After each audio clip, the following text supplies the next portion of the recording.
नमस्कार मंडळी, मराठी किचन कट्टा या यूट्यूब चॅनलवरती आपले अगदी मनापासून स्वागत. तर आज आपण भेंडीची भाजी कशी बनवायची ते पाहणार आहोत.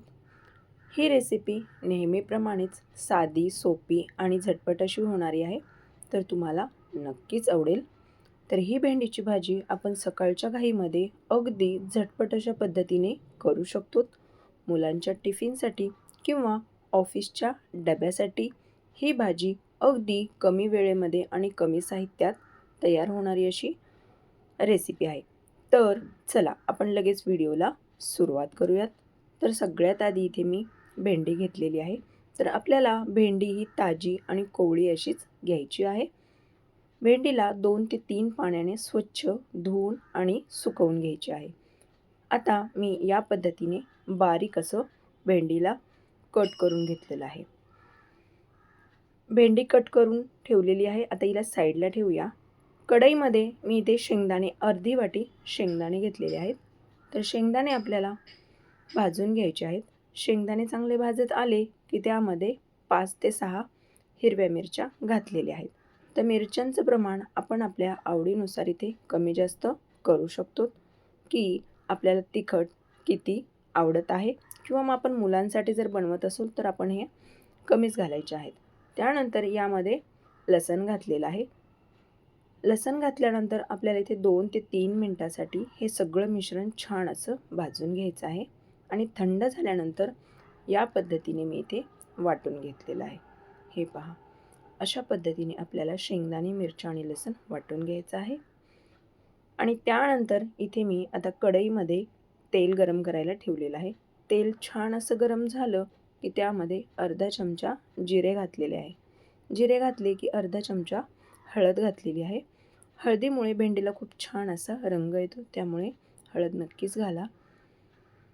आता यामध्ये आपण बारीक कट केलेली सगळी भेंडी घातलेली आहे. कमी गॅसवरतीच आपल्याला या भेंडीला छान असं परतून घ्यायचं आहे. भेंडीला सतत असं हलवायचं आहे. आता आपण याला 2 ते 3 मिनिटासाठी झाकून ठेवणार आहोत.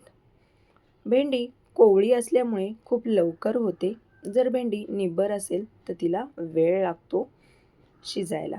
तर हे पहा, जवळपास आपली भेंडी म्हणजे शिजत आलेली आहे. आता यामध्ये आपण वाटलेलं वाटण घातलेलं आहे.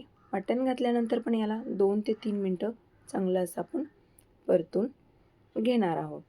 हे पहा, अशा पद्धतीने आपण याला चांगलं असं परतून घ्यायचं आहे, मिक्स करून घ्यायचं आहे आणि मीठ घालायचं आहे. आता चवीनुसार मीठ घातलेलं आहे. शक्यतो भेंडीमध्ये सगळ्यात शेवटीच मीठ घालायचं. सुरुवातीला मीठ नाही घालायचं किंवा वाटणातसुद्धा नाही घालायचं, कारण मिठामुळे भेंडीला काय होतं, पाणी सुटतं आणि भेंडी चिकट होण्याची शक्यता असते.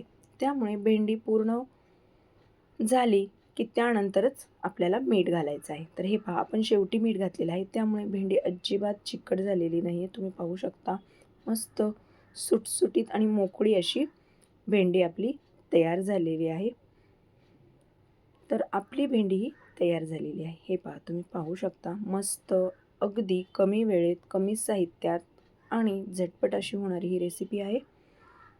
सकाळच्या घाईमध्ये तर आपण टिफिनसाठी झटपट अशी बनवू शकतो आणि लहानांपासून ते मोठ्यांपर्यंत या पद्धतीने केलेली भेंडी सर्वांनाच नक्कीच आवडेल. तर तुम्हीसुद्धा ही रेसिपी एकदा नक्की ट्राय करा आणि व्हिडिओ जर आवडला तर व्हिडिओला एक लाईक नक्की करा.